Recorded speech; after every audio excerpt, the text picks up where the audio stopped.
Chapter 7, Maneuvering. Sun Tzu said, "In war, the general receives his commands from the sovereign. Having collected an army and concentrated his forces, he must blend and harmonize the different elements thereof before pitching his camp. After that comes tactical maneuvering, than which there is nothing more difficult. The difficulty of tactical maneuvering consists in turning the devious into the direct and misfortune into gain. Thus, to take a long and circuitous route, after enticing the enemy out of the way, and though starting after him, to contrive to reach the goal before him, shows knowledge of the artifice of deviation. If you set a fully equipped army in march in order to snatch an advantage, the chances are that you will be too late. On the other hand, to detach a flying column for the purpose involves the sacrifice of its baggage and stores. Thus, if you order your men to roll up their buff coats and make forced marches without halting day or night, covering double the usual distance at a stretch, doing 100 li in order to wrest an advantage, the leaders of all your 3 divisions will fall into the hands of the enemy. The stronger men will be in front, the jaded ones will fall behind, and on this plan only 1/10 of your army will reach its destination. If you march 50 li in order to outmaneuver the enemy, you will lose the leader of your first division, and only half your force will reach the goal. If you march 30 li with the same object, 2/3 of your army will arrive. We may take it then that an army without its baggage train is lost. Without provisions, it is lost. Without bases of supply, it is lost. We cannot enter into alliances until we are acquainted with the designs of our neighbors. We are not fit to lead an army on the march unless we are familiar with the face of the country, its mountains and forests, its pitfalls and precipices, its marshes and swamps. We shall be unable to turn natural advantage to account unless we make use of local guides. In war, practice dissimulation and you will succeed. Whether to concentrate or to divide your troops must be decided by circumstances.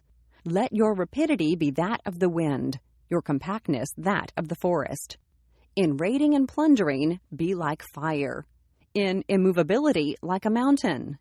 Let your plans be dark and impenetrable as night, and when you move, fall like a thunderbolt. When you plunder a countryside, let the spoil be divided amongst your men. When you capture new territory, cut it up into allotments for the benefit of the soldiery.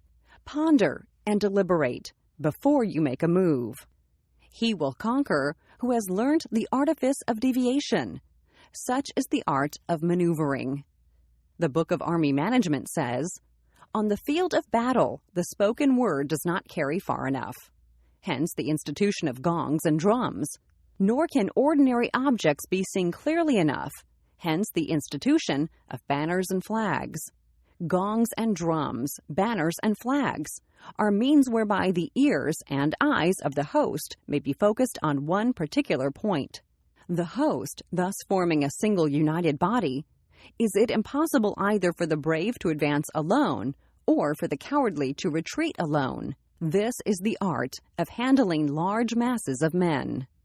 In night fighting, then, make much use of signal fires and drums, and in fighting by day, of flags and banners, as a means of influencing the ears and eyes of your army. A whole army may be robbed of its spirit. A commander-in-chief may be robbed of his presence of mind. Now a soldier's spirit is keenest in the morning. By noonday it has begun to flag, and in the evening his mind is bent only on returning to camp. A clever general, therefore, avoids an army when its spirit is keen, but attacks it when it is sluggish and inclined to return. This is the art of studying moods. Disciplined and calm, to await the appearance of disorder and hubbub amongst the enemy, this is the art of retaining self-possession. To be near the goal while the enemy is still far from it, to wait at ease while the enemy is toiling and struggling, to be well fed while the enemy is famished. This is the art of husbanding one's strength. To refrain from intercepting an enemy whose banners are in perfect order, to refrain from attacking an army drawn up in calm and confident array. This is the art of studying circumstances. It is a military axiom, not to advance uphill against the enemy, nor to oppose him when he comes downhill. Do not pursue an enemy who simulates flight. Do not attack soldiers whose temper is keen. Do not swallow bait offered by the enemy. Do not interfere with an army that is returning home. When you surround an army, leave an outlet free. Do not press a desperate foe too hard. Such is the art of warfare.